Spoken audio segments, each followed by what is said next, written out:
Ça y est, nous arrivons au troisième et dernier rendez-vous de la journée. Nous sommes actuellement dans les magnifiques locaux du comité régional du tourisme où nous allons rencontrer François Navarro, qui est le directeur délégué et qui est en charge de la communication.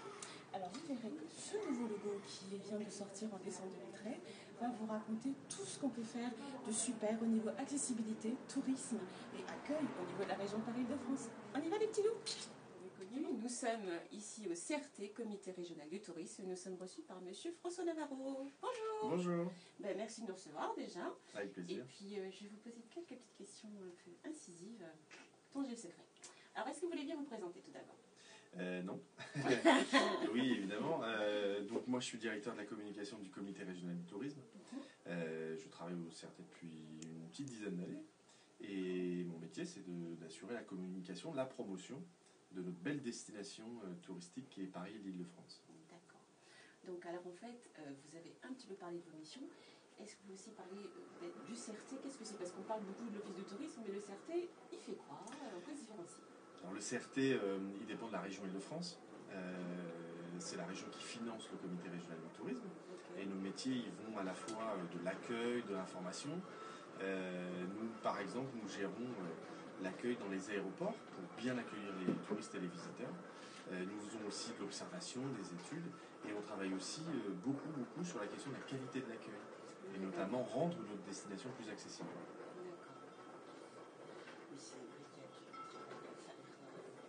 Continuer à rendre la destination Paris plus accessible. Et d'ailleurs, quelles sont les actions mises en place par le CRT pour accueillir les publics, notamment en situation de handicap, parce que cette année, nous travaillons sur le handicap à Paris de Mécogne. C'est bien. Nous, on le fait depuis maintenant de nombreuses années. C'est un public essentiel. On ne souhaite pas mettre de côté les publics qui sont en situation de handicap, parce qu'ils sont des visiteurs comme les autres. Et nous avons très longtemps travaillé avec le label Tourisme et Handicap, qui est le label officiel national. Et depuis maintenant 2 ans, nous travaillons avec Handistrict, qui est un site en ligne qui recense pour les visiteurs français et étrangers les lieux qui sont accessibles. Mais notre idée, c'est non pas d'être un peu théorique ou un peu même des ayatollahs de l'accessibilité, mais en tout cas, on souhaite que la pédagogie fasse œuvre auprès des musées, des restaurants, des hôtels, enfin bref, tout ce qui fait l'offre de la destination. Et on souhaite les convaincre de l'intérêt de rendre leur lieu accessible. D'accord. Et à propos de ça, justement, de pédagogie, je crois que vous avez quelques petites nouveautés au niveau du CRT. Est-ce que vous pouvez nous en parler?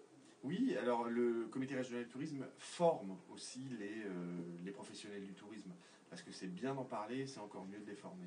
Donc nous avons chaque année 4 formations liées directement à la question de l'accessibilité. Donc c'est comment recevoir des personnes en situation de handicap, c'est comment mieux faire connaître son offre d'accessibilité par exemple. Après nous nous attachons aussi à la question de ce qu'on appelle nous, c'est un peu barbare, ça s'appelle la conception universelle, c'est-à-dire que l'accessibilité ne concerne pas uniquement les personnes qui sont en situation de handicap, mais ce sont aussi des personnes qui parfois ont des fragilités, entre guillemets, des belles fragilités, par exemple, les personnes qui sont enceintes, accéder au métro, dans les musées, c'est aussi très compliqué. Donc c'est tout ce public-là aussi qu'on vise et à qui on veut faire bénéficier des visites comme les autres. D'accord. C'est pour ça peut-être qu'un événement tel que Résume-moi, donc ce jeu d'énigmes solidaires, la destination des publics en situation de handicap en France comme à l'étranger, peut avoir une résonance pour le CRT en fait. Oui, Résume-moi, ça permet de manière ludique plusieurs choses. À la fois de découvrir le territoire, ça c'est quand même la base, c'est-à-dire découvrir les quartiers notamment que les touristes n'ont pas forcément l'occasion toujours de visiter dans leur parcours classique, Tour Eiffel, Musée d'Orsay. Ça passe pas forcément par Belleville, par Ménilmontant ou par d'autres quartiers. Mais en même temps, ce qui est intéressant, c'est aussi la notion, j'allais dire, intellectuelle, la solidarité, que fait beaucoup Paris par une méconnue. Et donc, évidemment, c'est un événement intéressant à tous ces titres-là.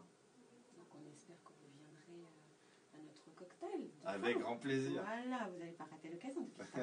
Je ne bois pas d'alcool, mais je vous accompagnerai. Non, vous inquiétez pas, on a des chutes. Il n'y a pas de problème. Eh bien, merci beaucoup de nous avoir accordé ces quelques petites minutes. par votre emploi du temps très très chargé.